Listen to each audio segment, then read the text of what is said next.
NEET પરીક્ષા કાંડ મામલે જિલ્લા પોલીસ વડાનો ખુલાસો. તુષાર ભટ્ટની ભૂમિકા અંગે મોટો ખુલાસો. જેટલું આવડે તેટલું લખવું, બાકી બ્લેન્ક છોડવું. તુષાર ભટ્ટે વિદ્યાર્થીઓ સાથે ડીલ કરી હતી. પરીક્ષાના જવાબો ભરવા માટે સેટિંગ કર્યું હતું. સમગ્ર મામલે એસઆઈટીની રચના કરવામાં આવી છે. 3 આરોપી પૈકી એકની ધરપકડ કરાઈ છે. બાકીના 2 આરોપીઓને ઝડપી પાડવા માટે ચક્રો ગતિમાન કરાયા છે. વાલીઓની ભૂમિકા અંગે પણ તપાસ થશે. વાલીઓની પણ શોધખોળ થશે. ઓફિસના દસ્તાવેજમાંથી અનેક ખુલાસાઓ થઈ શકે છે. ની રચના કરવામાં આવેલી છે. તેમાં અલગ અલગ પીઆઈ, પીએસઆઈ તથા માણસો રાખવામાં આવેલા છે. એસઆઈટી હાલ અલગ અલગ જે આરોપીઓ અથવા તો જે કંઈ પણ જે લાગતા વળગતા છે એને અટક કરવા માટેની ઉપરાંત જે આરોપીઓ પકડાયા છે તેની પૂછપરછની અથવા તો જે કંઈ પણ જગ્યાએથી વધુમાં વધુ પુરાવા મેળવી શકાય એમ છે એ તમામ જગ્યાએ પુરાવા મેળવવા માટેની કાર્યવાહી એસઆઈટી દ્વારા કરવામાં આવી રહેલ છે. અમદાવાદની સ્કૂલોને ધમકી કેસમાં મોટો ખુલાસો થયો છે. ક્રાઇમ બ્રાન્ચની તપાસમાં મોટો ખુલાસો થયો. સ્કૂલોને ધમકી અંગે પાકિસ્તાન કનેક્શન ખુલ્યું છે. પાકિસ્તાનથી ધમકીના મેલ આવ્યા હતા.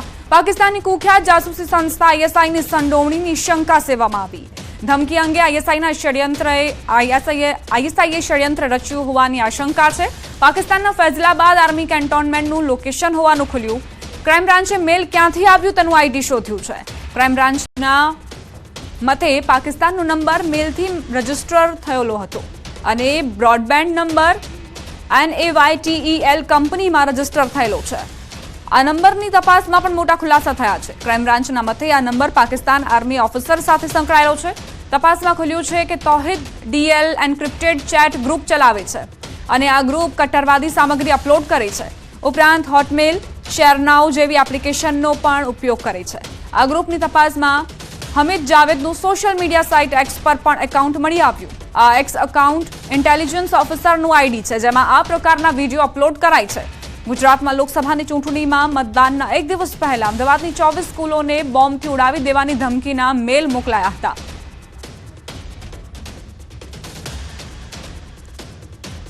mail.ru એક તૌહિદ લિયાકત કરીને માણસ છે, જો પાકિસ્તાનના ફૈઝલાબાદ જિલ્લામાંથી આ તમામ મેલ મોકલેલા હતા.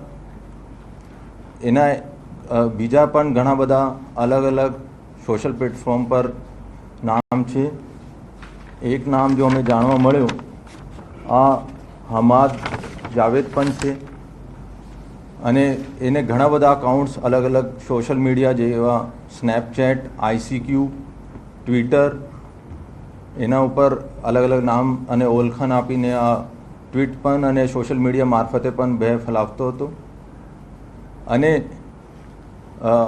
એક બીજી એજન્સીની તપાસમાં પણ આ આરોપીનું નામ ખુલેલા હતા અને આ અત્યારે વધારે તપાસ central agency, state agency, state IB, ATS, RAW અને બીજી એજન્સીસ મારફતે પણ આગળ થઈ રહી છે. મેલ જો mail.ru ત્યાંથી એક્સેસ થયેલી છે અને એ લોકેશન જો આ માણસનો આવે છે આરોપીનો, આ ફૈઝલાબાદ આર્મી કેન્ટોનમેન્ટ એરિયામાંથી આવે છે. ISIનું હું કહું છું કે ત્યાર સુધી એનો એસ્ટેબ્લિશ નથી કે ISIનો પાછળ છે. ભય ફેલાવવા તો ચોક્કસ કારણ છે, પર ચૂંટણીની 1 દિવસ પહેલે આ સવારે મેલ કરવામાં આવ્યું હતું અને ઘણી બધી શાળાઓ ચૂંટણીનો બૂથ પણ હતું. આ તો આ ચોક્કસ કહી શકે કે એક આ ઉદ્દેશ્ય આ પણ હતો કે વોટર્સમાં આ ભયનો માહોલ ઉત્પન્ન થાય. આ તો એક સાયબર વારફેર છે અને એમાં ઘણા બધા એવા જેનો કોઈ મોટિવ હોય છે કે ભારતમાં ભયનો માહોલ થાય અને નાગરિકોમાં માહોલ થાય. આ એક પ્રોક્સી વાર તરીકે છે અને હું અત્યારે પ્રાથમિક દૃષ્ટિએ જાણવા મળે છે. રોકાઈશું એક નાનકડા વિરામ માટે. આપ જોતા રહો news 18 Gujarati.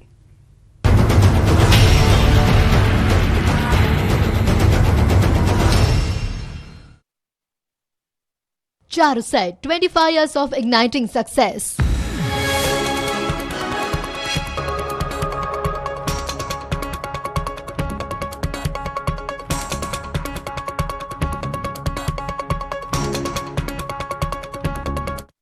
Charuset, 25 years of igniting success. अपने યથાવત 2 દિવસ કચ્છમાં હીટવેવની હવામાન વિભાગે કરી આગાહી. દરિયાકાંઠા વિસ્તારમાં ભેજ અને ગરમ પવન ફૂંકાશે. 24 કલાકમાં અનેક જગ્યાએ 43 ડિગ્રીએ પહોંચ્યો પારો. ગુજરાતના 5 શહેરમાં 43 ડિગ્રી નોંધાયું તાપમાન. અમદાવાદ અને ગાંધીનગરમાં 43 ડિગ્રી સાથે ગરમ શહેર રહ્યું. રાજકોટ, ભુજ, સુરેન્દ્રનગરમાં પણ 43 ડિગ્રી નોંધાયું તાપમાન. આકરી ગરમી વચ્ચે રાજ્યમાં માવઠાની આગાહી. આંધી તોફાન સાથે 11 થી 13 મે સુધીમાં દક્ષિણ ગુજરાતમાં પડશે કમોસમી વરસાદ. 11 તારીખે ડાંગમાં પડી શકે છે હળવો વરસાદ. 12 અને 13 મીએ છોટાઉદેપુર, નર્મદા, ડાંગમાં માવઠાની આગાહી.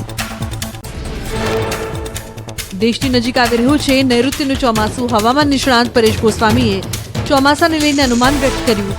10 થી 12 દિવસમાં ચોમાસાની એન્ટ્રી થવાની સંભાવના. ગુજરાતમાં પ્રી મોન્સૂન એક્ટિવિટી જોવા મળશે.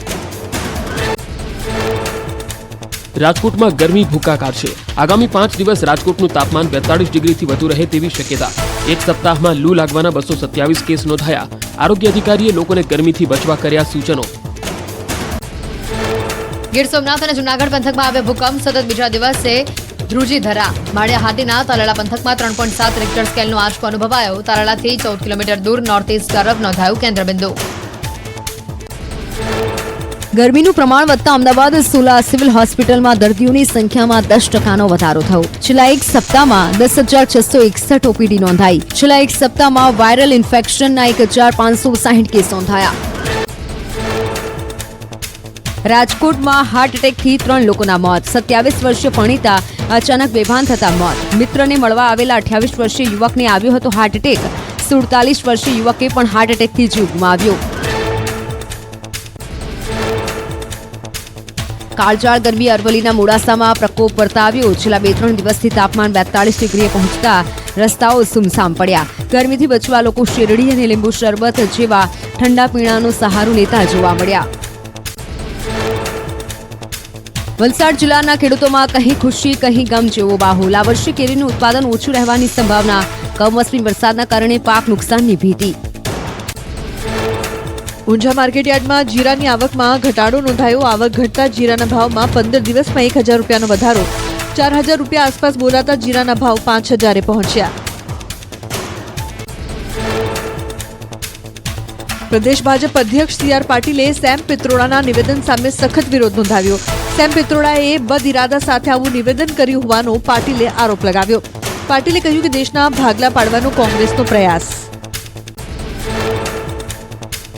સેમ પિત્રોડાના નિવેદનનો રાજકોટમાં વિરોધ. કિસાનપરા ચોક